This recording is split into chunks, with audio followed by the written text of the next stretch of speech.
Good afternoon.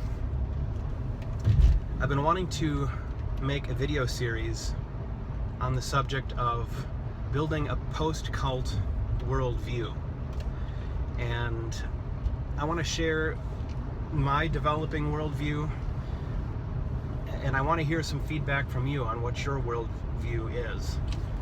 And I just want to share worldviews that I've observed and come to understand after being in a very closed organization where all my friends had the same worldview. So I thought a good place to start is the question of what is a cult, or are all religions cults?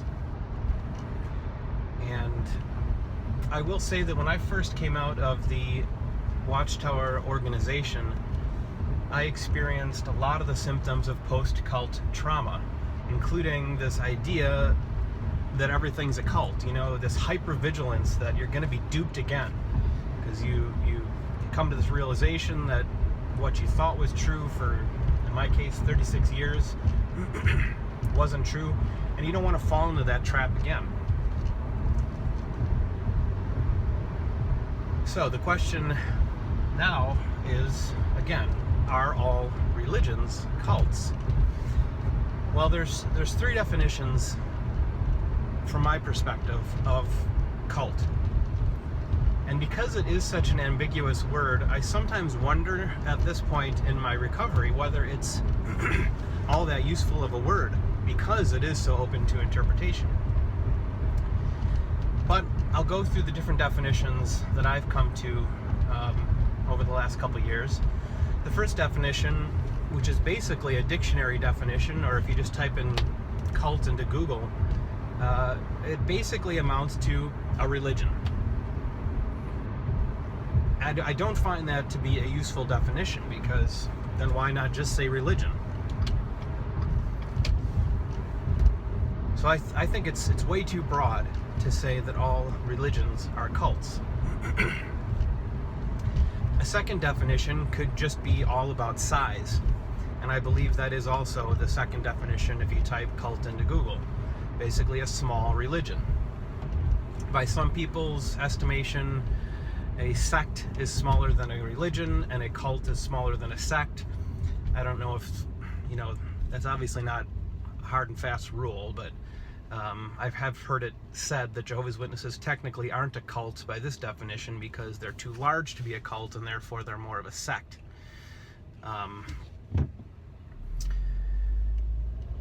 So by this second definition, there's a lot of religions that could be considered cults just by virtue of the fact that there's not that many members, relatively speaking. If you look at the first century, Christianity was a cult in the respect that it was a sect that broke off, or really it was a Jewish sect.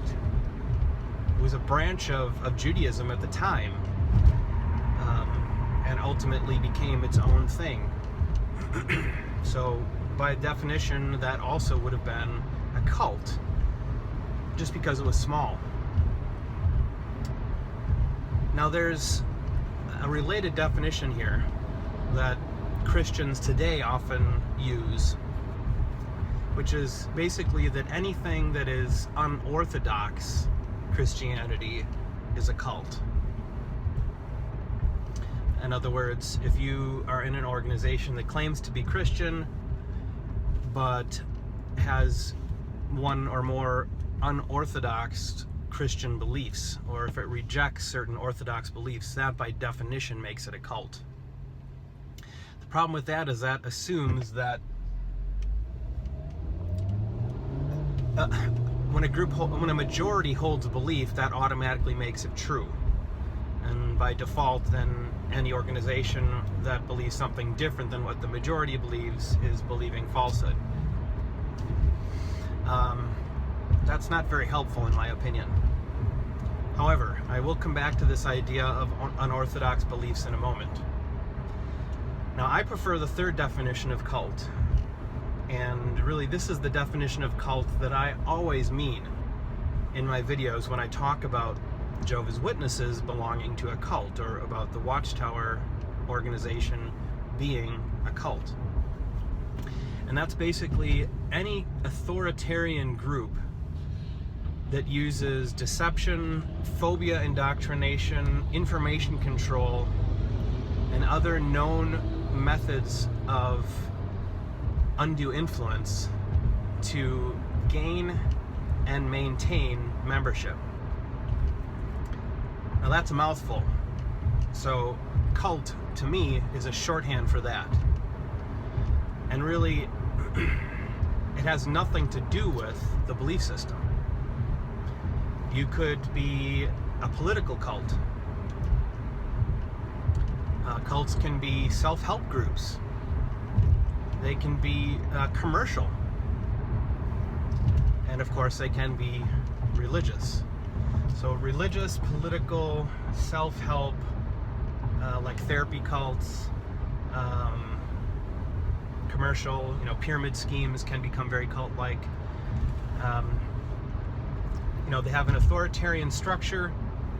Doubts and questioning are discouraged or forbidden, maybe even punished. And questioning authority is unacceptable, also punished. Totally a top-down organization. The rank and file members have no influence on changing the organization, no possibility of reform, all these kinds of things. And you will see these characteristics to varying degrees in different religions. So it is hard to say when a religion crosses that line into being a cult. And that's really the purpose of a lot of my videos, is to just list off these characteristics to see whether they apply to the Watchtower organization. And at some point, if every characteristic or the majority of characteristics apply, if it walks like a duck, if it talks like a duck, it's a duck. And so I feel comfortable saying that Jehovah's Witnesses are in a cult because they meet all these characteristics. Now, another phrase is high control group. That's what I was initially calling Jehovah's Witnesses when I was making my exit, because I didn't feel comfortable with the C word yet. But now, in retrospect, I can see that high control group is actually quite a useful phrase. The reason I kind of gravitated away from it and embraced cult was that high control group almost implied only behavior control to me at the time, like high control in the sense that there's a lot of rules, a lot of things you're not supposed to do, and a lot of things you are supposed to do. And that just makes it sound like I want to do what I want to do, which I think is what a lot of Jehovah's Witnesses think about people who leave the organization. Oh, you just want to sin. So I kind of didn't like, I felt like high control group wasn't a big enough phrase to encompass the thought control, the information control, all the things I talk about on my channel. But really, I've come to understand that that's what a high control group is. It's not just about behavior control, it's also about information control, thought control, emotional control. You're told how to think. You're told what you can research. You're told how to feel. It's all encompassing to the point that it becomes your personality. That's not just about controlling your morality. It goes way, way beyond that. So I actually think that high control group is a pretty decent option for describing the religion, and might be less controversial than saying cult. Not sure about that. I still feel that cult is an important word to use as a former member, because there is a hint of it's a pejorative word. It's negative, and a lot of people don't like that. They don't want you to talk negatively about the organization that nurtured you from birth. But I think that it's good to recognize that there were bad things about the organization, that there were harmful things about it, that there are harmful things about it. And being able to talk in a pejorative way about the organization is a part of the healing process, in my opinion. That doesn't mean you have to live in darkness and rage and bitterness for the rest of your life. And there may be a time when I just abandon the use of the word cult altogether. But I'm digressing quite a bit here. Now, on the subject of unorthodox beliefs, I said I was going to come back to that. I do think that a lot of religions that are cults, in the sense of this third definition, being authoritarian, often do have unorthodox beliefs. These two things do seem to go hand in hand. I want to do a video about restorationist movements at some point, just to illustrate the fact that there are so many churches like Jehovah's Witnesses that reject Orthodox Christianity and say that, ooh, we've discovered this hidden true Christianity that Christendom has overlooked. That kind of thinking, just by its very nature, creates an us versus them thinking. Our little group are the only ones that have it figured out. Everyone else is in the dark. And that us versus them thinking is very central to cult indoctrination. It somehow appeals to your sense of pride and that sense of otherness. And then everybody else on the outside is deceived and becomes almost subhuman. You know, they're viewed as prospective members or basically just doomed. You know, those are the only options for non-members. The other aspects of these newer movements often becoming cults is that because they're new, we have access to their history. So these new unorthodox movements have leadership that is either still living or was living in a time when we had ample documentation to show what they were doing. You know, we can learn about Joseph Smith and the fact that he had many wives, that he had wives that were actually other men's wives. You know, we can see that he was a charlatan by looking at history. And now with Watchtower, we can look at history and see court documents about Charles Russell and Joseph Rutherford. And with an organization like Watchtower, who produces such a colossal amount of literature, we have this huge backlog of literature that we can look through and see what they were teaching way back in the beginning. You know, there's no mystery about it. With Christianity, there's a lot of mystery about what was going on in the first century because it's not well documented.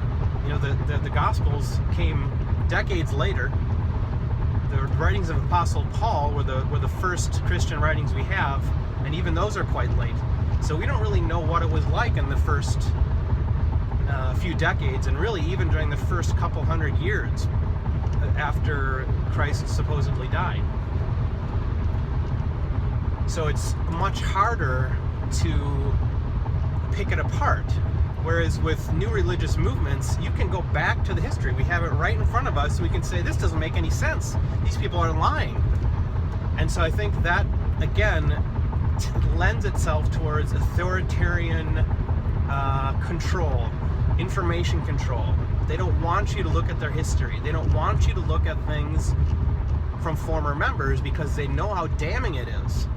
You know, you don't see that kind of control in larger Orthodox churches because you have that veil of time between when Christianity started and where we are now. Now, of course, you do have scandals such as child abuse in the Catholic Church.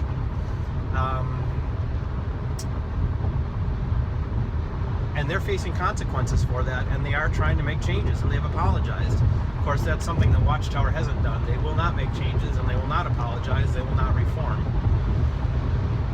But that's another topic. So one more thing I want to address.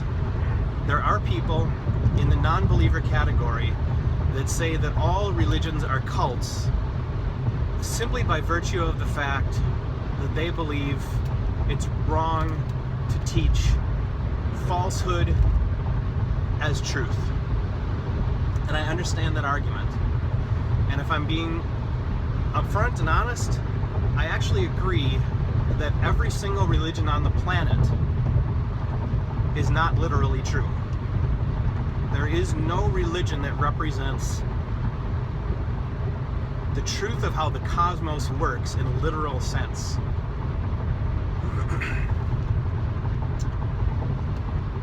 Does that mean that all religion is evil? Well, I have a couple of responses to that. One is that, metaphorically speaking, there is truth in all religions. You can find metaphorical truths in every holy book. I just recently read the Bhagavad Gita and the Tao Te Ching, and there's great wisdom in both of them. Many points in both books are similar to points that are made in the Bible. Things that speak to our story as humans, you know, the experience of what it means to be human, and what our place is in the cosmos, and how we interact with other people. You know, so the story of Krishna, or the story of Jesus, the story of the Buddha. These are things that we can see ourselves in. You know, the hero's journey. And I'd like to talk maybe more about that in future videos. The beauty and metaphor in myth and religion. So in a sense, all religions are true. The problem is many people do take them literally, especially fundamentalists. You know, they want to present their particular brand of religion as the absolute truth, and they will pass that along to their children. And I do believe that can be potentially harmful. The other aspect to consider here is that whether we as former cult members want to accept it or not, the fact is most people, or a lot of people, want to be lied to. They want a degree or an amount of fantasy in their life. Not everybody is content to be an empiricist, where they only accept what they can observe with their five senses and what science can explain right now. Some people feel more comfortable to have some of those questions that are unanswered by science answered by religion, and a lot of that is just fiction. It's flat out fiction. Yes, I agree, it's not true, but that doesn't mean it doesn't serve a valuable function in a lot of people's lives. So it's hard for me to condemn all religions as cults simply because what they teach isn't true. You know, as Jehovah's Witnesses, our experience of being in a religion was not the experience that most people have. Most people are able to compartmentalize their religion so that it's only one aspect of their life. You know, it's what they believe about the afterlife, and, you know, the bigger picture, you know, that there's somebody out there looking after them, and that's it. You know, it's not who they are. They don't completely identify with their religion, and that wasn't the case as Jehovah's Witnesses. You know, it was everything. We were nothing without the organization. It defined us. You know, it wasn't just the religion you belonged to, it's what you were. So I guess maybe we can tend to project that on all religions, but for most people, religion is just one part of their life that gives them a little bit of meaning. And again, I'm not ready to condemn that. Now, fundamentalism, I do think, is generally harmful and can become more cult-like. And we're seeing fundamentalism on the rise in at least the United States right now because it is reactionary to the rise of secular values. But that's maybe a topic for another video. So anyways, this was my first video on a post-cult worldview. What are your thoughts? Are all religions cults? Is there any good in religion? Do we need to get rid of religion altogether? How do you define a cult? How do you define a religion? Post below in the comments, and thanks a lot for watching.